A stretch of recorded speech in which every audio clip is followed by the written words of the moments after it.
Buenos días de nuevo, Bogota.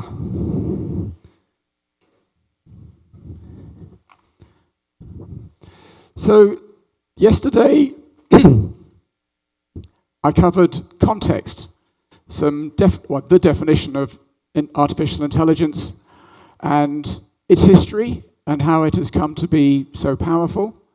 I talked about some of the amazing things that are going to happen in the medium term: virtual reality, robotics, extended longevity, and then we looked at the really big subject of superintelligence. And for those of you that got a bit scared by that, I'm sorry, but we're going back there again today. Now, my good friends in the translation booth tell me that I speak too fast, and I apologize. I'm going to try and slow down today, so I may need to skip a few slides. If I go too fast, please put your hands up, okay? And I will try and slow down. I get carried away. So, I'm going to start today by talking about the near term, what we can expect from AI in the next 3 to 5 years. Then I'm going to talk about the main subject for today, which is jobs, the future of jobs. And I'll finish by talking about a subject you may not have heard about in connection with AI before, which is consciousness. The idea that machines could fairly soon become conscious. So tomorrow, what's happening with AI in the next 2 to 5 years? This is probably the most important slide that I use at all. So if you only remember one slide, remember this.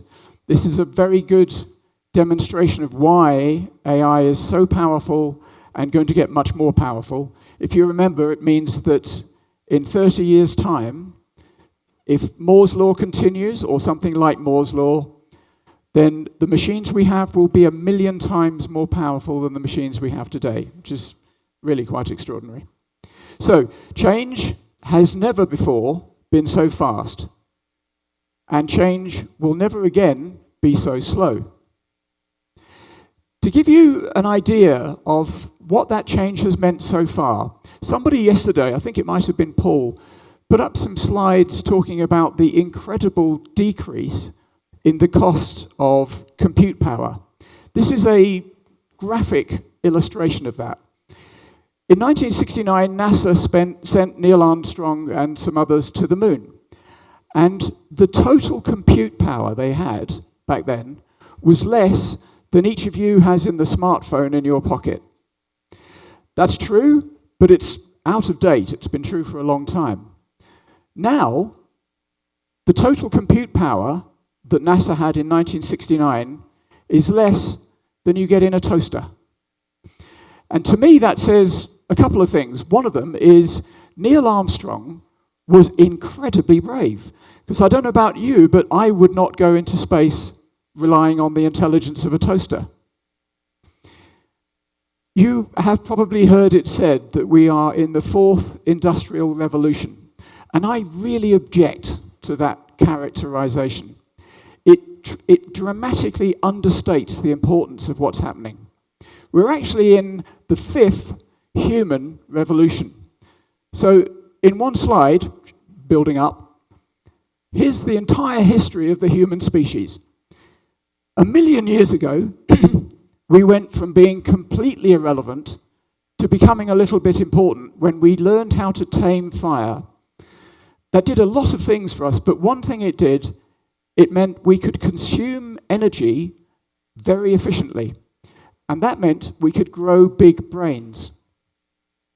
These big brains gave us sophisticated language, grunts in the early days, and that language enabled us to collaborate.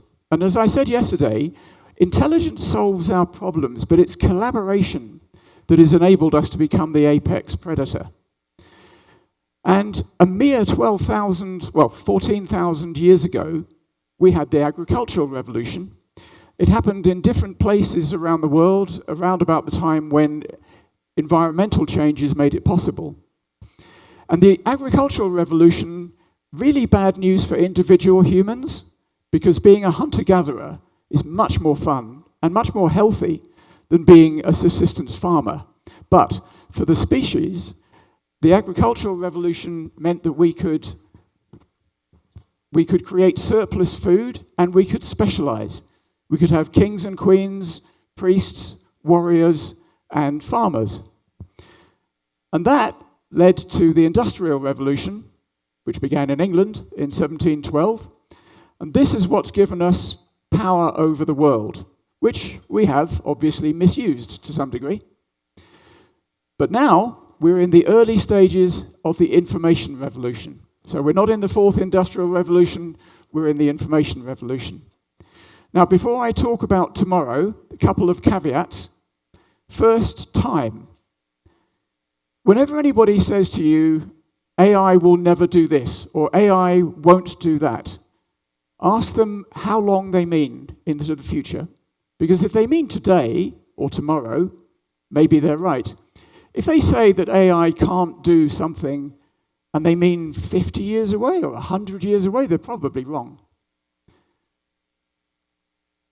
We overestimate the impact of technologies in the short term, and we underestimate it in the long term. We think in straight lines about the future. We think along this yellow, is it yellow? Orange line, whereas technologies actually develop in S-curves on the green line, which means that we overestimate the short term and underestimate the long term. The second caveat is that like fire, like gunpowder, like nuclear power, like all of our technologies, artificial intelligence can have very good impacts and it can have very bad impacts. And sometimes it's hard to control which is going to predominate. So, the next 3 to 5 years, what are we going to see? An increase in data analysis, an increase in the use of AI to wade through enormous lakes and oceans of data and pick out patterns which humans could not see in order to improve our businesses. Fraud detection in financial services. Marketing planning for products-oriented companies. This really came into its own with deep learning, which, as you remember from yesterday, is what came from the first Big Bang in 2012. Large language models are making it easier and more powerful.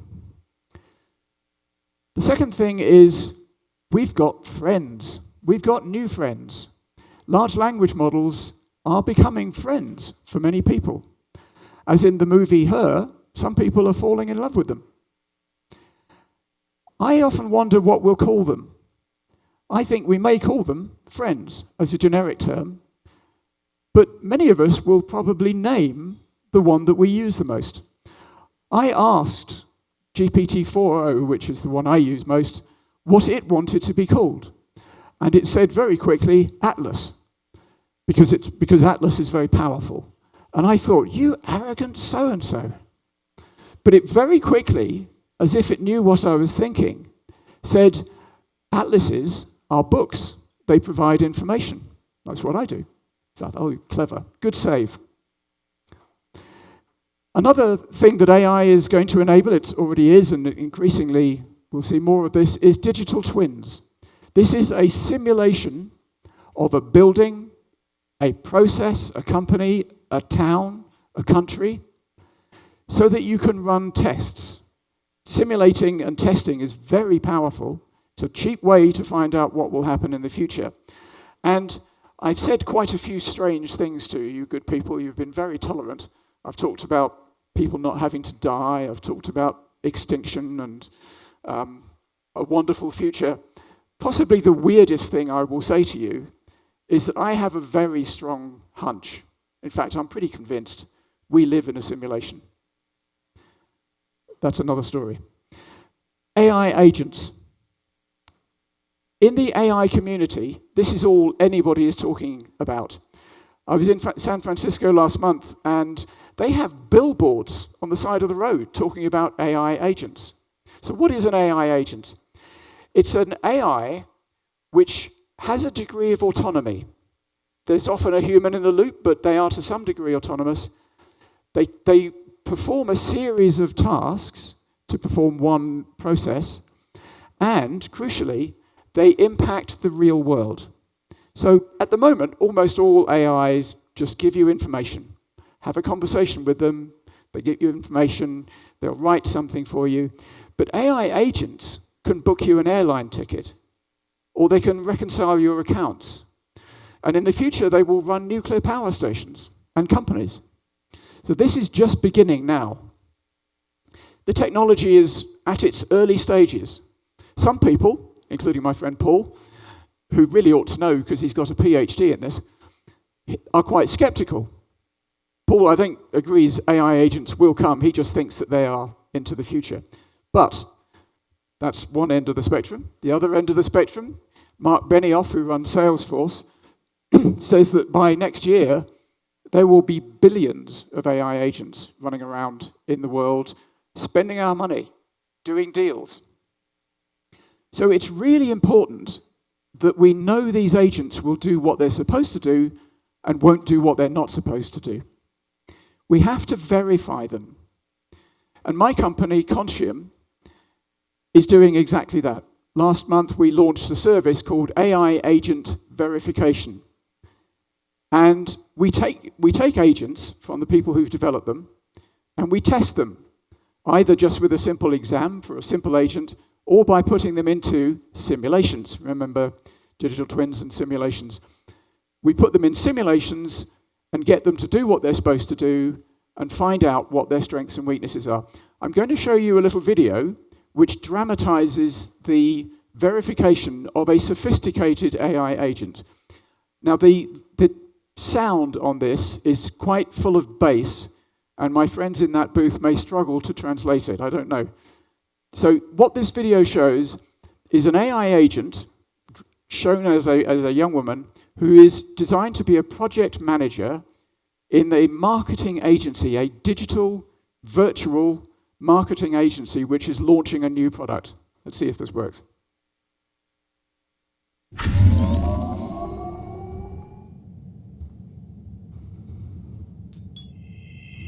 In a world where AI works alongside us, trust is critical. Contium builds it by testing agents and simulations of real-world scenarios. In this example, a single click launches a realistic simulation built to exhaustively test PM1, an AI agent designed to act as an effective project manager. The simulation takes place inside Sparkwave, a virtual marketing agency working on an ambitious campaign to help a new beverage brand get into supermarkets across Europe and the Middle East. The campaign includes rebranding, social ads, and influencer outreach. The Sparkwave team includes a number of agents created by Contium, including Jake, the graphic designer, and Elena, the campaign strategist. PM1 is inserted into the simulation to serve as the team's project manager. The simulation unfolds over 10 episodes, each crafted to test PM1's coordination capabilities and its decision-making under pressure.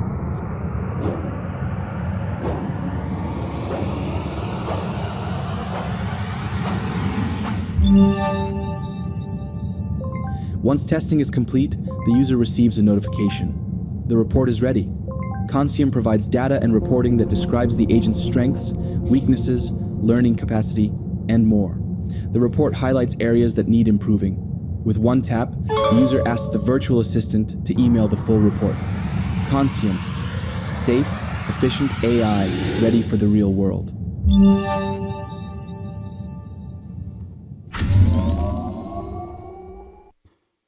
So it's kind of amazing that we're developing agents that are that sophisticated. They're not there yet, but they're coming, and at Contium we're getting ready for that.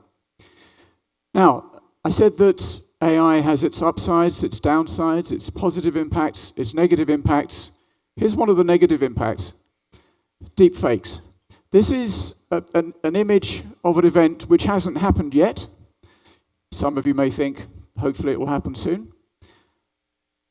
It's amazing how quickly these images and now videos have gone from being very clunky, very obvious to spot, to being completely impossible to spot. This one is about a year and a half old, and you can tell by the fingers it's not quite right.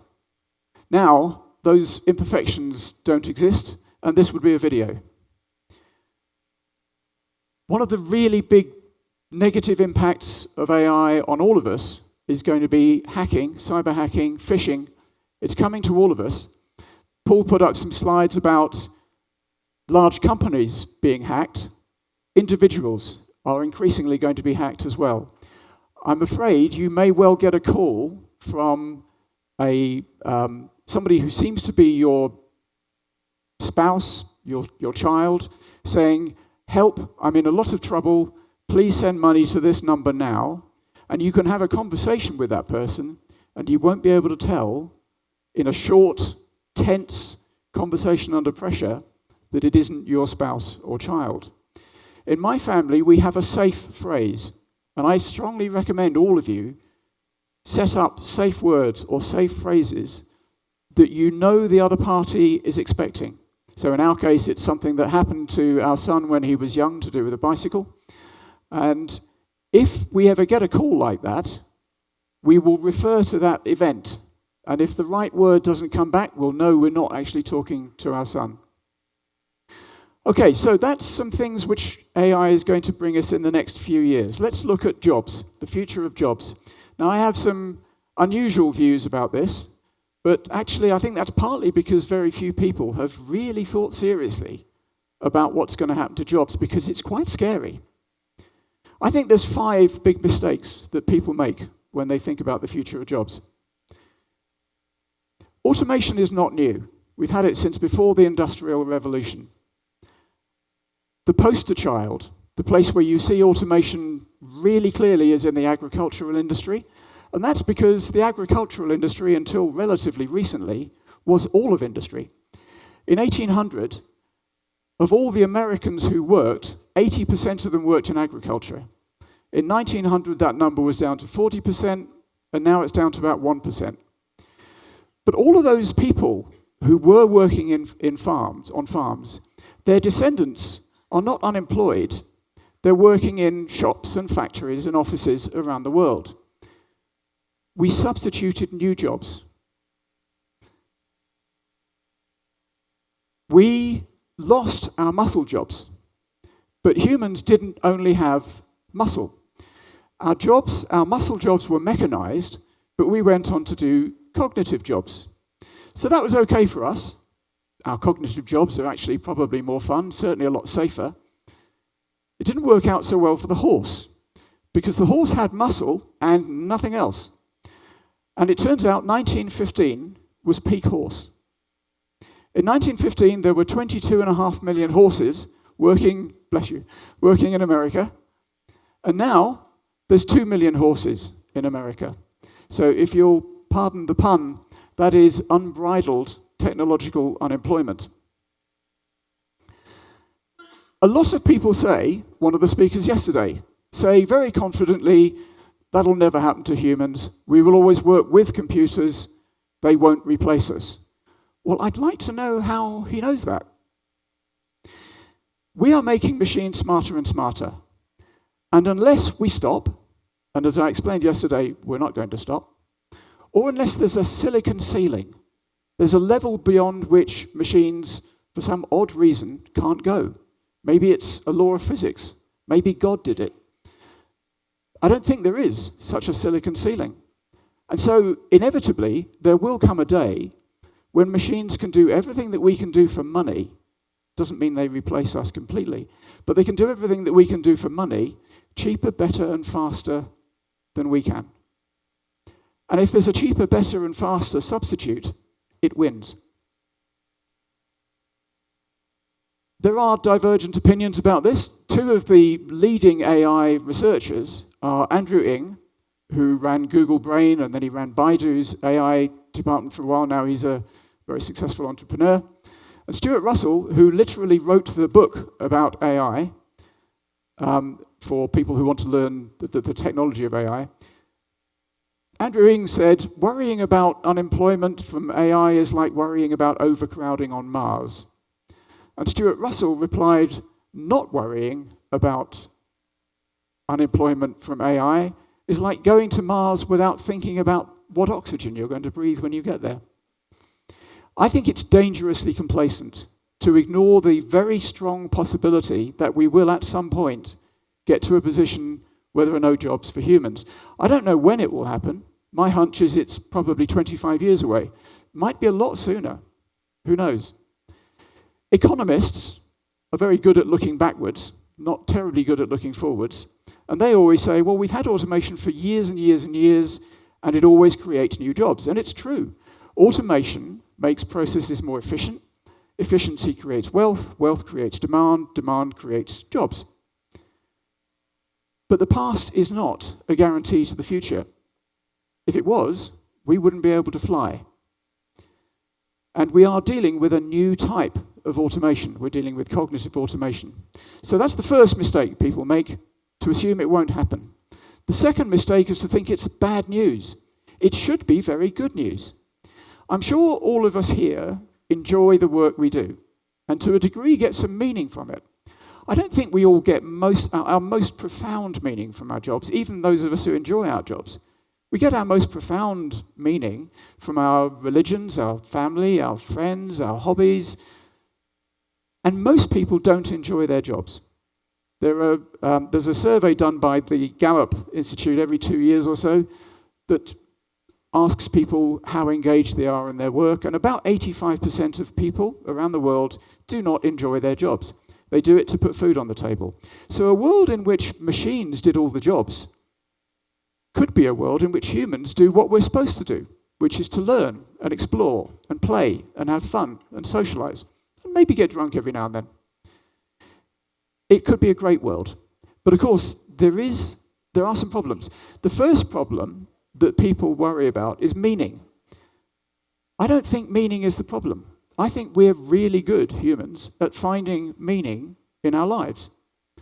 And there are three types of people who I think show you don't need a job to have meaning. One is comfortably off retired people. I'm of an age where I know a lot of these people, and they're very busy, they're very happy, and they do not want a job, thank you very much. The second group is aristocrats. Aristocrats have been around for a very long time. They generally had the most enjoyable, most fulfilling lives of anybody in their contemporary lives, and most of them didn't have jobs. Some ran estates, some ran countries, but most of them didn't have jobs, and there was no existential wave of despair among aristocrats. And the third category is children. You show me a child who thinks they need a job to have meaning in their life. The real problem isn't meaning, it's money or resources. How do we distribute the resources from the small number of people who own the AI in this post-automated world and therefore own everything? And obviously they're called Elon Musk, Mark Zuckerberg, Sam Altman. How do we distribute their assets to everybody else? It's a tricky problem, and not enough people are thinking about it. Some people think the answer is universal basic income. There's a lot of problems with the idea of UBI. One of them, the big one, is that little word in the middle. We have to do much, much better than giving everybody around the world a basic income. We have to give everybody a generous income. So the distribution problem is massive. I think the answer is the economy of abundance. I think what we need to do is to get all the products and services that you need to be very, very cheap. Not free, because the market is extremely good at allocating scarce resources, and there will always be scarce resources. Possibly not energy, but land, maybe water. And this is happening anyway. Abundance is coming anyway. In most sectors of the economy, prices are falling long term. And I think if we accelerate this, we can achieve the economy of abundance in time for automation. You can see it happening in certain sectors. When I was young, if I wanted to play a song I randomly chose, I needed a library like this, and I needed time to go and get the record and put it on the player and so on. Now, and that library cost a lot of money. Now, it's £10 a month, and it's immediate. That is abundance in action. Now, that's a digital product. It's easy to do it with digital products. It's harder to do it with physical products like homes and cars and clothes, but it can be done. And the biggest single thing to do is to take the humans out of the production process. Humans are always the most expensive part of any production process. And hey presto, that's what automation does. So I think we're going to an economy of abundance. But the distribution question, we have not begun to think about. I thought about it a lot when I wrote this book. And I come up with some proposals, but it's not the whole solution. So those are 4 of the mistakes I think people make about the future of jobs. And the 5th one is this.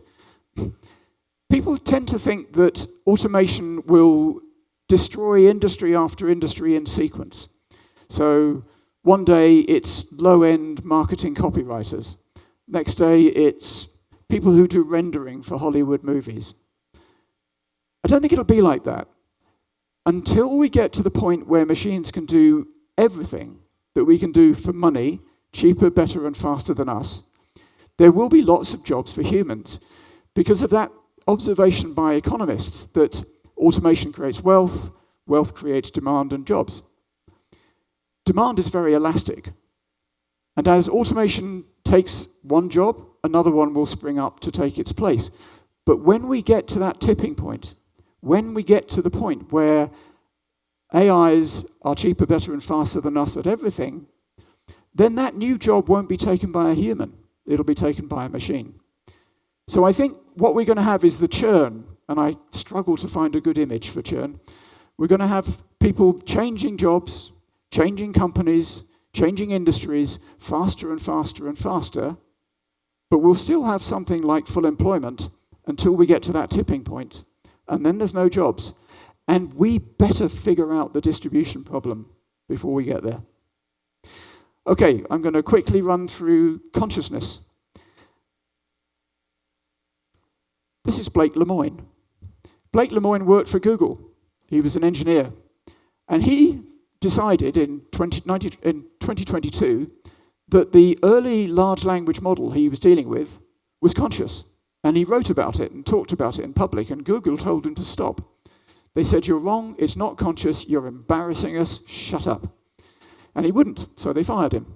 That was in July 2022.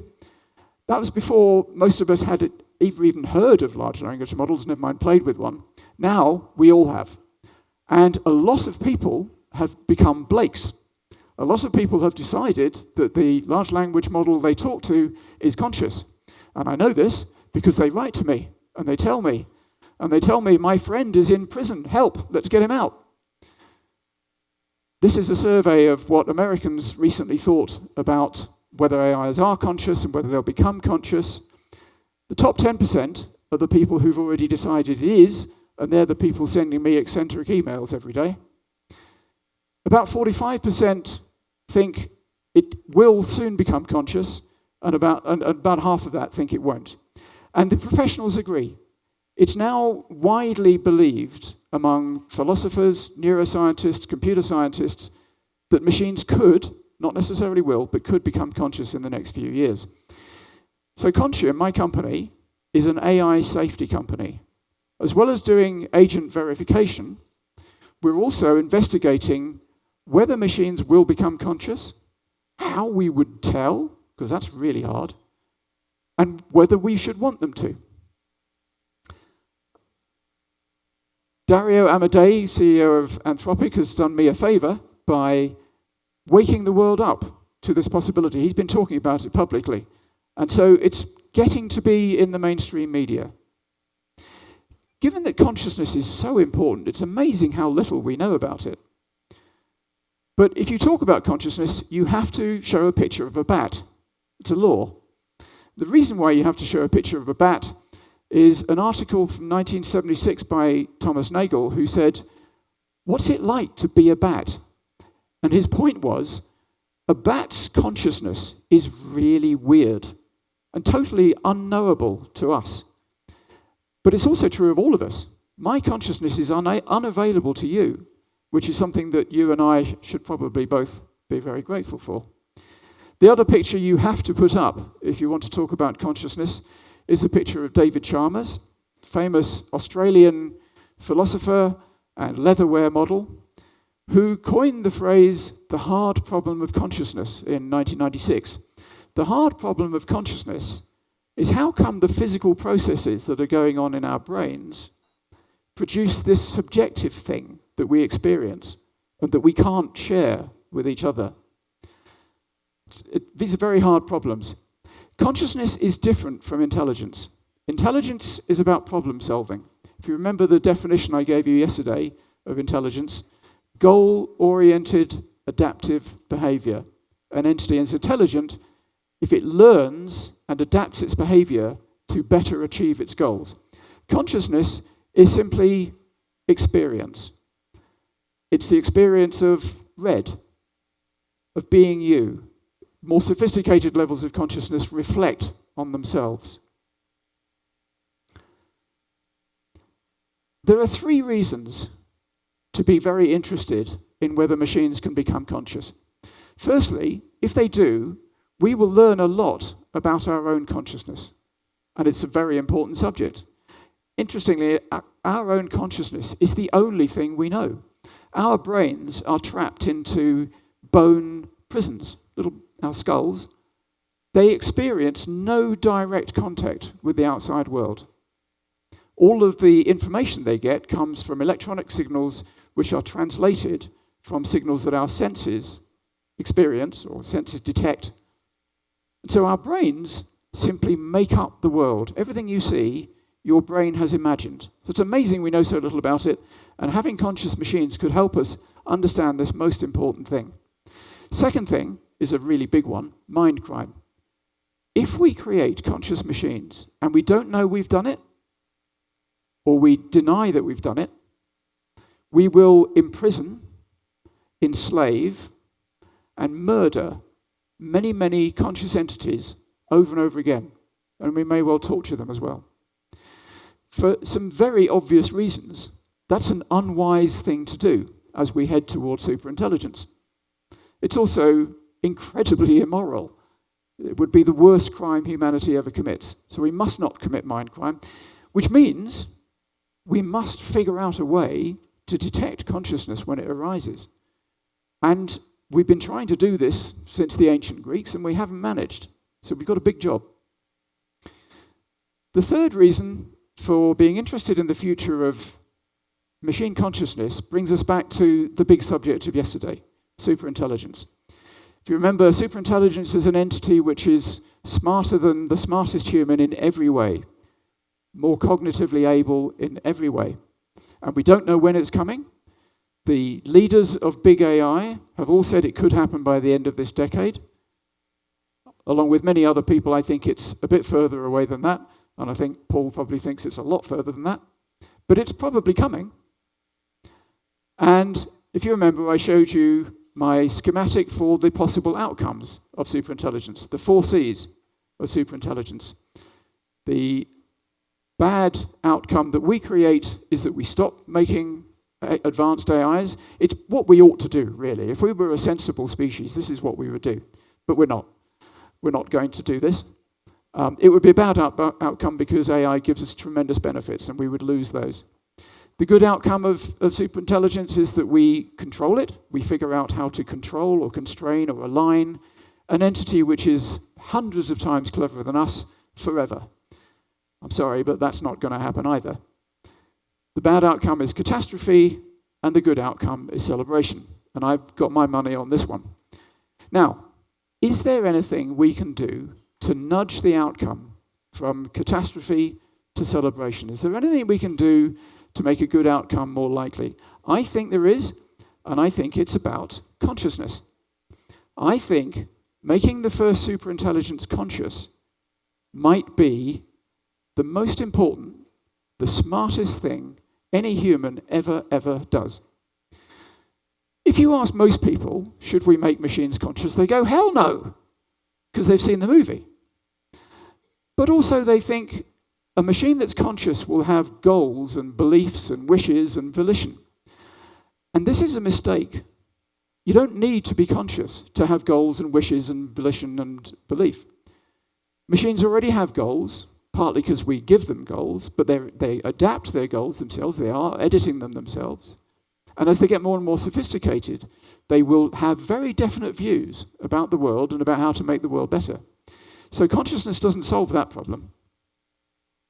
I think machines that are conscious, a superintelligence which is conscious, will understand what we mean when we say that we're conscious in a really profound way that a zombie superintelligence, a superintelligence which is not conscious, couldn't understand. It could have empathy for us. It's not necessary. I mean, it might work out the other way. It's very hard to predict what a godlike entity is going to think and do. It might, because it's conscious, think, well, your consciousness is horrible, I hate it. But I think it's more likely they will have empathy for us and that they will want to help us and help us flourish. And I think it's very well expressed by a man called Joshua Bach, who said, attempting to control highly advanced agentic systems, far more powerful than ourselves, is unlikely to succeed. Our only viable path may be to create AIs that are conscious, enabling them to understand and share common ground with us. I think this might be right. And it is one of the goals of Conscium to figure out how we can make machines conscious, whether we should make machines conscious, and how we can tell if they are conscious. This is not a decision that my company on its own would obviously take. We're not in the business of definitely making conscious machines. We just want to know if it's possible, and then we want to have a conversation, because this is a species-wide decision. I'm going to very quickly run through what we should now do, what we should all do. As I said, change has never been so fast, and it will never again be so slow. And change is uncomfortable. Change makes people very uncomfortable, and they react against it. And there's never been as much change as now, and so people are reacting very hard. And they react by becoming nostalgic. They fool themselves that the world was better in the past.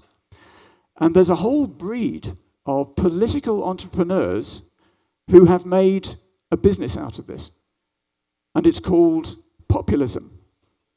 And I believe the Spanish for this is nostalgia armada. Excuse the pronunciation.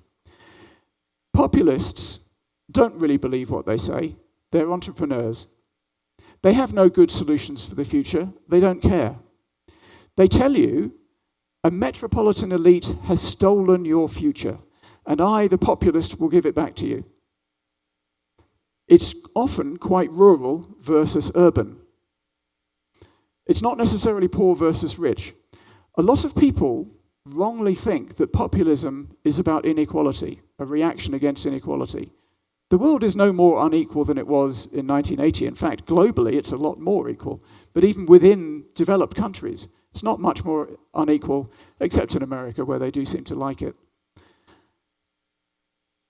Populism attracts wealthy people just as much as it attracts poor people, because it's a reaction against change. It's backward-looking, and now more than ever, we need to be forward-looking. And we have populists in power in many places, most importantly in your giant neighbour to the north. And populists end one of three ways. They either become Joe McCarthy, shamed, disgraced, he died as a heroin addict and a drunk and a bankrupt, or they die in their beds having done a lot of damage, but they don't burn the world down. Benito Mussolini in Italy, he made Italy a joke. He damaged its economy, he damaged its institutions, but he died happily in his bed. Or, the worst type, is they burn the world down. Hitler was a populist, and he nearly took the whole world with him. Now, we don't know which way the current wave of populism, including our friend to the north, is going to end. It could end any of these ways, and all of this is dangerous. We need to be looking to the future, not to the past.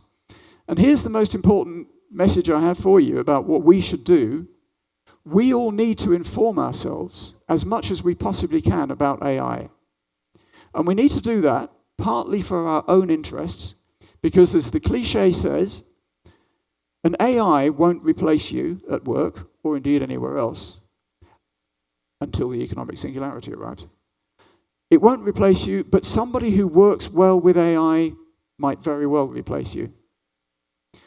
So you need to know about AI, you need to work with the models. I was very encouraged how many of you put your hands up yesterday when I said how many of you use large language models 10 times a day. Even that's not enough. We need to be using these things all the time and get really familiar with them. But we also need to understand about AI because we're going to have to make decisions as a species. How do we do this distribution post-economic singularity? Should we make the first superintelligence conscious? We're going to need to make these decisions, and we need to be informed in order to make them. If we do that, then I think we don't have dystopia. As I explained yesterday, I don't think utopia is possible, but I think we could very well have protopia. Thank you very much.